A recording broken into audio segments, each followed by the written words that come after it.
Welcome to With Miska podcast, August 8th, 2025. And I'm driving. This is my microphone. I'm using this red phone if you are watching the video as a second microphone. Sorry about the video framing. Just want to be really safe in the car. Yeah, so I'm driving highway number 5. Is it freeway? I'm driving north from Los Angeles to Hilavitkutin. Hilavitkutin is a Finnish American campground. I guess that's the best way to say it. And they have a children's camp for Finnish American youth and kids. And I'm going to be teaching their improv. Something is making weird noise. Okay, I got it. So I'm teaching there some improv theater and also music. Oh, well, I don't know if I'm going to be teaching music, but we're going to be playing something with the wonderful Jaakko Manninen and Selma Seppänen. Let's see who else is going to be there playing with us. So we have a children's camp, which is great. They have been doing it for a year or a couple of years, but I have not done it before. Something is making a weird noise. I don't know where it's coming from. From the roof of the car. Maybe I hold it the whole way. So I'm a little bit stuck in traffic, but I left in the time that I think I should make it. Well, the classes don't start. I'm gonna make them, but we have a meeting with the other teachers, so I think I should be fine if I don't pee for too long time. If I take any breaks. Well, I need to take some breaks because my gas is not that full. So we came last night. I was in Finland for a month, sort of a holiday, because my wife has a holiday, of course. Well, since I'm a freelance, unemployed actor, I don't have holidays like that. So we were doing some projects. But one of the coolest thing, well, the first thing that I did was I was acting in Joonas Makkonen's new film, which was great. My part was someone who gets killed. And of course, Joonas wanted me to portray full frontal nudity. So someone gets killed and then, yeah, I guess I shouldn't give the whole thing away, but I die and I get naked. I end up naked. So that's what's going on in the film. So I think that's how they're gonna sell it, and that's how it's gonna be. That's gonna be the biggest selling point of the film. Yeah, so I was playing with my band, Hilavitkutin, our folk music, Finnish folk music band, and I've been putting the stuff on YouTube. There's actually our full concert. So we played in Joensuu, and that was so great because we haven't played for 15 years. And I had this together with this whole group. They played without me last summer in a Kaustinen folk music festival in Finland. So what was the fun thing in that? Well, there's many fun things, but crazy thing when we were rehearsing, and we basically played quite a lot. Like about, how old am I? I'm about 25 years ago, and we had the last gig together 15 years ago. So when we were rehearsing, we had one night of rehearsal before the show. And when we were playing this song, I don't remember what, and I was playing the guitar, watching our bass player, Jussi, and in the rehearsal. And for a moment, I didn't know what year it is. Where am I? Is this 25 years ago? Or is it now? Because I have been looking at Jussi so many times, long time ago, playing those same chords, doing the same movements with my hands. So this lasted just for a couple of seconds, but it was a really weird feeling. I didn't know if this is now or if this is 25. It was 25 years ago, and it was sort of. It felt pretty existential, or I don't know, whatever the word is, but it felt weird. Like how quickly time goes, how quickly time passes. I was in my 20s when we played, or even less than 20, and now it's been 25 years. And if I think now I'm 46, if we pass another 25 years, I will be 50, 60, 70. And when you're 70, you might still live for another 25 years, but you're definitely not in the beginning of your life. So it just made me feel in many ways like how quickly life goes and how many things have happened. Not that many. Not that many important things. There have been some very important things, but not that many. So life goes quickly. So kids, when you're listening to this, all the kids who listen to me, life goes quickly. Make the most out of it. Live, try. I was something about living the dream, but I didn't know how to phrase it. So that was a pretty cool moment. And also seeing the other Hilavitkutin people, the bandmates, it was odd because time has passed. But like in many other good relationships, when you get back to it, the people are pretty much the same. But I know, yeah, so I learned that life goes quickly. About the show, which you can watch on YouTube, the full show, it went really well, and I was very happy about that because the songs have been played so many times and they're so good, and they have been arranged so well that as long as we remembered what to do and we remembered pretty well, it sounded great. And I remember how the things that we could have been, because it came on the time when there was a little bit after us came Lauri Tähkä and Elonkerju, which was like a folk music Finnish thing like a folk band that made it rock. But for Hilavitkutin, there was no other option. I was like 25 years ago, I was pushing it to that we should try to be pro. We should try to make it with this band. But there's 8 people in the band, and people had other priorities. Most of them had real jobs. Now everyone has families. So people wanted to pursue other things in life instead of going to arts full time. And I remember that I brought it up, but when people want other things, and there's nothing wrong with that, there was not else that I could do with that group. But it was interesting because we were so good and we still are so good. Okay, I have 25 miles to empty the tank. So this was the only way it could have gone with Hilavitkutin. However, I'm hoping that others are hoping too that maybe next summer we record our more songs. We have 3 songs released. You can find them on YouTube and hopefully at some point on other platforms too. Hilavitkutin, Hilavitkutin, like someone's gonna actually write it. You can find it on the show notes. So since we have so many songs which seem to still sound good, hopefully we will do some recording next summer. And we should also get our old 3 songs that we recorded and released to put them out digitally. But you can find them on YouTube. So that was really special.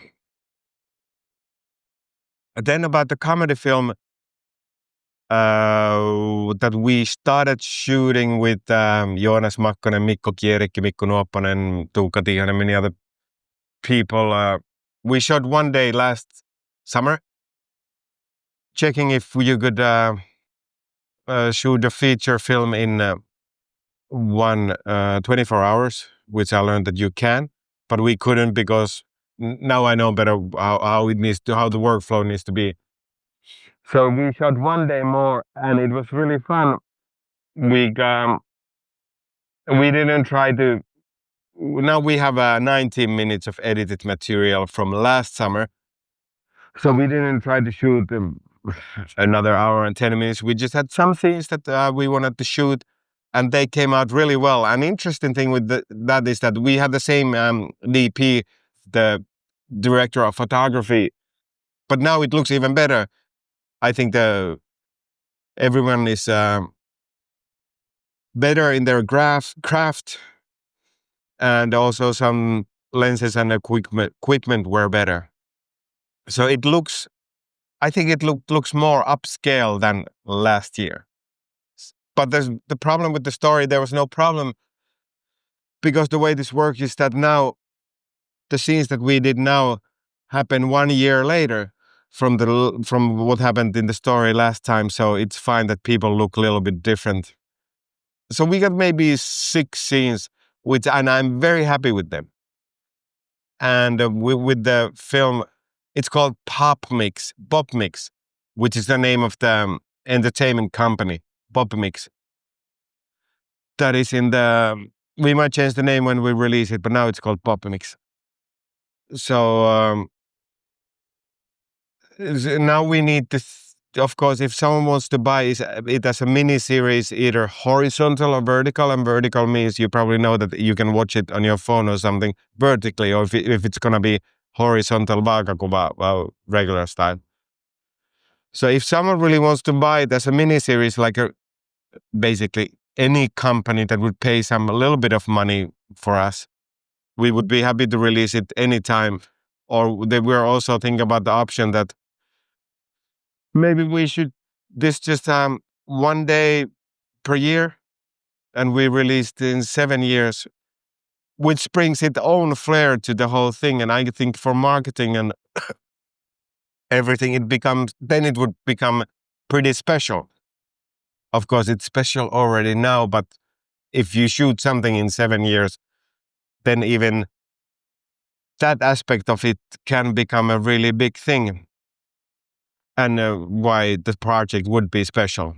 So we'll see how it's gonna go, or maybe I have some business in Finland before that, and we'll continue shooting. But unless someone buys it, it's not gonna come out this week. So that was really special. I was really happy, and with that, and since there's no money changing hands with this, and people are just donating their time, and of course they get their share of owning the film or whatever it's gonna be.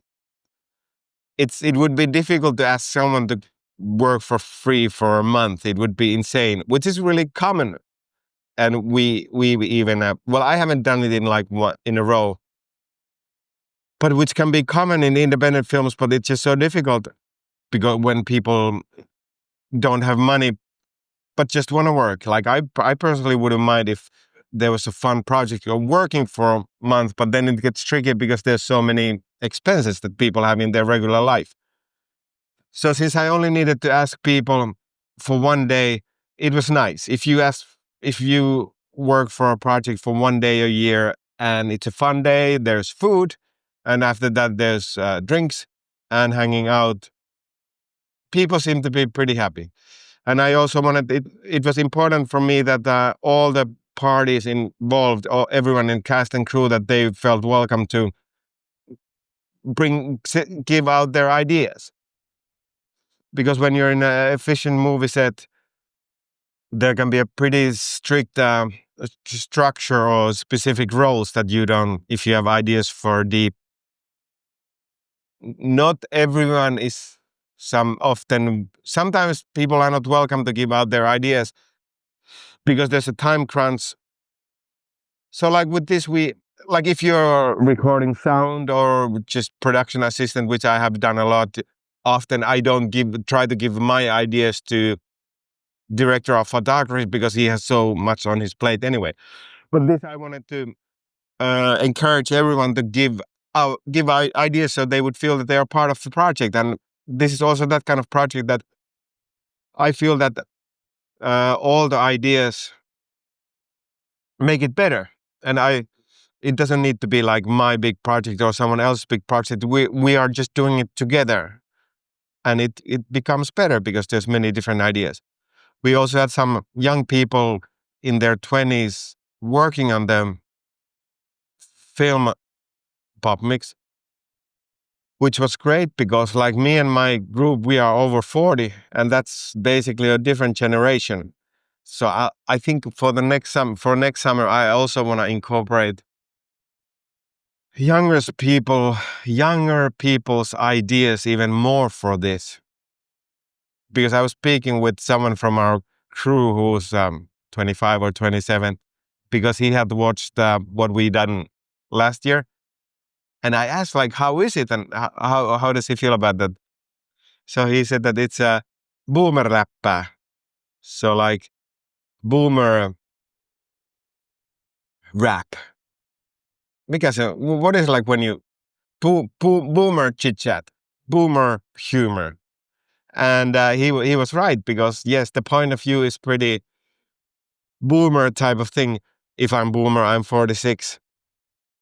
So it was good to hear that younger people probably wouldn't relate to it, that they would feel that it's just some older people doing some older people shit. And of course, there's nothing wrong with that, because when you start doing movies, entertainment, or specifically comedies or comedy, when you try to entertain everyone, all ages, everyone, then it becomes tricky because, let's see, because why? With humor, you should embrace, well, I don't know, you should, but I feel that I should embrace the point of view that I have instead of trying to please everyone. So, but next year, I want to include some younger people. So it's interesting what they're going to say. So boomer laptop, boomer chit chat, boomer humor. And then what else happened? Well, it was really hot in Finland, which I don't mind at all. The weather was pretty much perfect the whole time. So Finland pretty much basically showed the best side of it. I'm going to drink a little bit of coffee,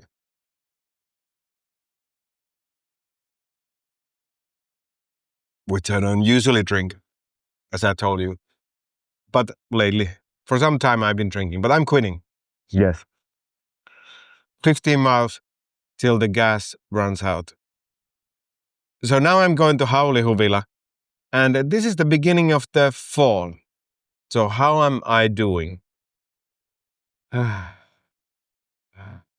yeah, I also, about how am I doing, I was also able to give, I was asked to be a guest on Suomen Stand-Up Club, Finnish Stand-Up Club podcast, which has had all the Finnish stand-up comedians.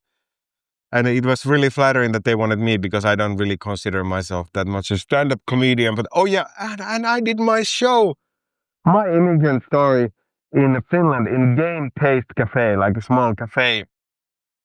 And there was like just three tickets sold before, like 2 days before the show. And I thought we were almost canceling the show. And I thought that this is not gonna go well. And also the point of view that because the show in many ways is geared to Finnish Americans or Americans. So I thought that Finnish people are not gonna like this. Of course, there was many foreign people who live in Finland. And I thought that they're not gonna really relate to this. They're not gonna like this. And this is just gonna be a bucket of shit. But in a weird way, it went really well. I don't know what, let's see. I want to say, I don't know what happened, but yes, what happened? I think people were able to relate to it, and because the story is, in many ways, it's universal about how so my immigrant story is my solo show that I've been touring with a 40-minute stand-up show where I play guitar also. So I think people were able to relate to it, because anyone who has tried to achieve their dreams or just moved to some place, which most of the people have, usually people have moved somewhere, they seem to be able to relate to it. And I guess the way I did the comedy that I did, because I'm influenced by the American comedy scene, I should try to speak more standard American when I'm here, you know? Okay, so since I'm involved with I'm impacted, inspired by the American stand-up comedy scene, you know, I feel that maybe the way I was doing the comedy was a little bit like more American, or at least American influenced. So maybe it gave like a breath of fresh air to the whole Finnish, to what kind of comedy the Finnish audience sees in Helsinki. So people, so I actually got very good feedback of it. It was full in many ways. I don't think we maybe had 2 more seats left, but I was carrying chairs before the show. Um, and So it was a full house, maybe 25 to 30 people. The audience was very nice. So I was very happy that I was able to do it, the show in Finland, because even like last summer, a year ago, I already had the show, but I sort of didn't want to push it to perform it in Finland. I thought the Finnish people are not going to like it and it's not going to be a good experience in any way. So that was exciting. And then I got to be in a Finnish stand-up club podcast, and that was exciting because I was the guest. So I thought, okay, I want to entertain that. I felt that I have psychically, mentally prepared that, okay, when the mic goes on, I'm just gonna make it entertaining and also truthful. So I was pretty happy with myself. I didn't drink coffee. I drank a little bit of coffee during the show. I'm gonna drink more coffee now. Even though I don't usually drink coffee. So I felt like for the podcast, it's about like how am I doing and what's my story and how I'm in America and all that. So I was mentally prepared. I was looking forward to it. It was in Finnish. So I think I came in hot in a good way. So I said, okay, when the mics are on, I'm just gonna talk that since I was a guest, I don't need to give that much time to the host. And the host, Heikki Vilja, his name is Heikki Vilja, a Finnish stand-up comedian. He was happy that I spoke so much. So sorry, this is a little bit shorter podcast, but I'll get back to you soon. You can watch the Hilavitkutin full, the concert and other stuff. Thank you. I'm gonna do a longer one soon. Thank you for listening to With Miska podcast. And now I'm on my way to Hilavitkutin, a Finnish American campground to teach kids for 3 days. Well, basically it's 2 days. And play some music with my good mates, Selma Seppänen and Jaakko Manninen. Okay, sorry that, yeah. I don't want to get cut off anymore. Thank you for listening to With Miska podcast.